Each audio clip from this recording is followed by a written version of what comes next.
I'm here today with Carrie Gauthier at the Barn of Harpers Ferry. It's a family-friendly pub and event space right here in Harpers Ferry. She also owns the Light Horse Inn next door. And we're going to chat a little bit today about the value that her business adds to the community and about kind of her vision for economic development here in Jefferson County. So could you tell us a little bit about what you do here and sort of how it contributes to our local community? Absolutely. We bring in Americana music, a lot of folk. We have old-time, Irish. It's a gathering place for musicians, people who like to listen to musicians.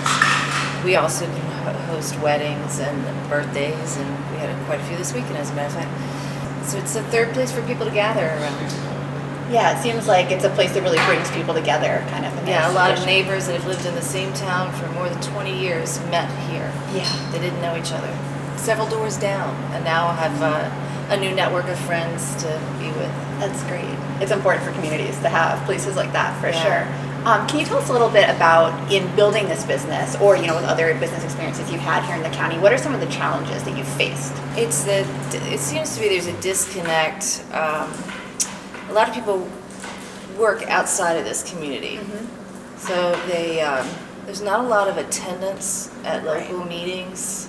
It's very hard to find for those people to find out what's going on because they work such long hours. The last thing they want to do is go to a community meeting.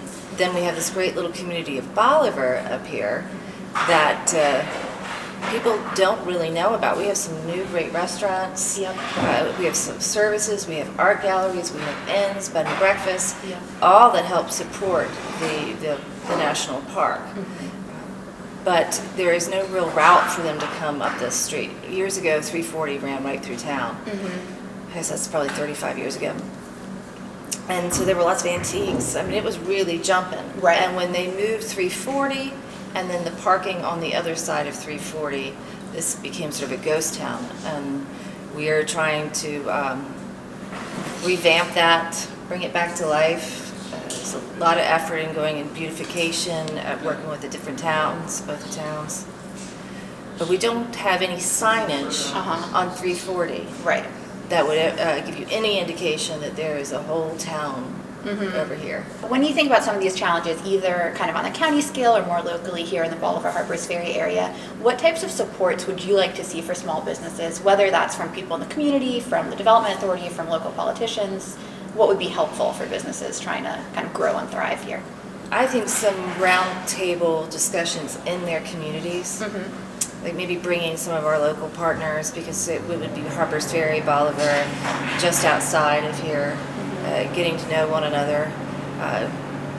We need people to help develop the skills in the service industry.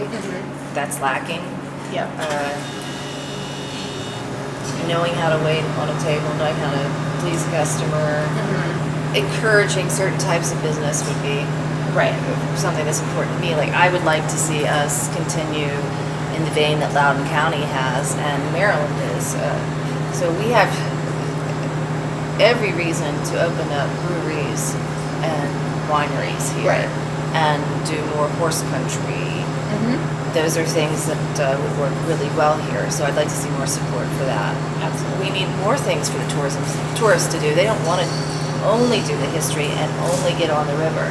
They need more to do, and instead of it just being a weekend stay, it's a week-long stay. Absolutely. Right, so kind of add on, just more benefits to them. Yep.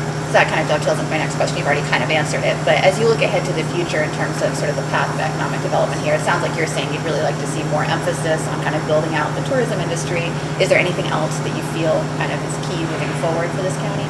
Well, I think that our entrance into the state of West Virginia here could be improved. I know that they're doing a lot with the CVB. Under Annette Gavin's leadership, they are doing a lot of great work.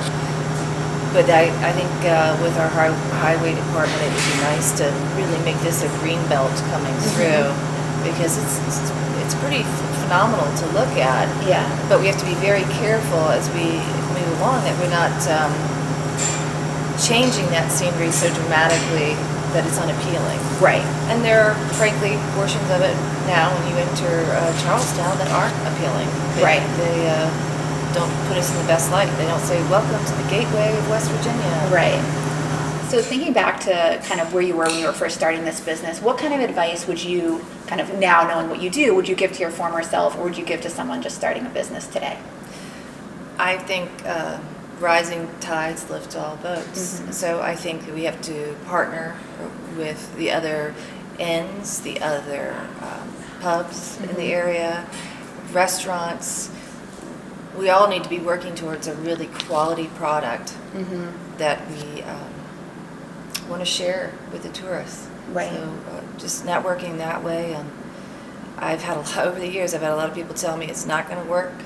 This is a bad idea, and I just kept pressing forward. And there will be detractors. There will be people that don't want it, don't like it, don't agree with you, wish you weren't there. But if you have a clear vision, keep going. Well, thank you so much, Carrie. I appreciate you taking the time to talk today. We will share some links below with information about the Barn of Harpers Ferry, so you can come in and check it out. And yeah, thank you so much.